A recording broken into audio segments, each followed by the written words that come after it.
সারা জীবন পশ্চিমা মিডিয়া আমাদেরকে বুঝিয়েছে ইরান হলো শিয়া, তারা নবীকে স্বীকার করে না, তারা মুসলমান না, ইত্যাদি ইত্যাদি।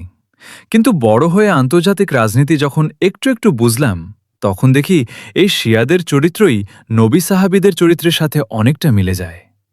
এই শিয়ারাই সারা বিশ্বে অশান্তি সৃষ্টিকারী ইসরায়েল আমেরিকার বিরুদ্ধে মেরুদণ্ড সোজা করে দাঁড়িয়ে আছে। কত হামলা, কত প্রাণহানি, কত অবরোধ, কত নিষেধাজ্ঞা। ইরানের অর্থনীতি পঙ্গু করে দিয়েছে এই পশ্চিমা বিশ্ব, কিন্তু ইরানের মাথা নত করতে পারেনি। অন্যদিকে যে সুন্নি সৌদি আরবকে ইসলামের ধারক বাহক হিসেবে পশ্চিমা মিডিয়া আমাদের সামনে তুলে ধরেছে, তারাই দেখছি সবচেয়ে বড় দালাল, ইহুদিদের আত্মার আত্মীয়।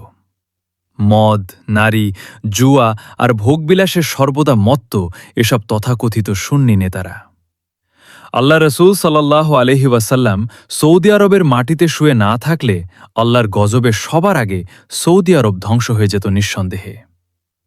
ইরান বিশ্ব মোড়লদের আধিপত্যবাদ ও সন্ত্রাসবাদের বিরুদ্ধে একাই বুক চিতিয়ে যেভাবে লড়াই করছে, এটাই তো মুসলমানের চরিত্র।